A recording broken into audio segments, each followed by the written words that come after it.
I'm Oz Perlman, this is Colossal Blizzard. Turn it over. So intriguing. You have a deck of cards.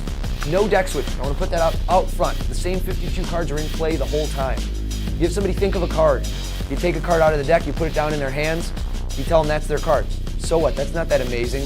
But wait, the other cards, they're all blank. How did you do that? This is going to blow their mind. They turn over their card. It's the only printed one, the one they were thinking of. You never go in your pockets. There's no trick devices. There's no gimmicks whatsoever. Turn that over. Oh my gosh. Amazing. All except for one. All except for something you're holding. Turn that one over. Take a look. Damn, that's a trip. Gosh, that's a mess. Is she good? That's good. I'm Oz Perlman. This is Colossal Blizzard. Turn it over. That's the only card in the deck.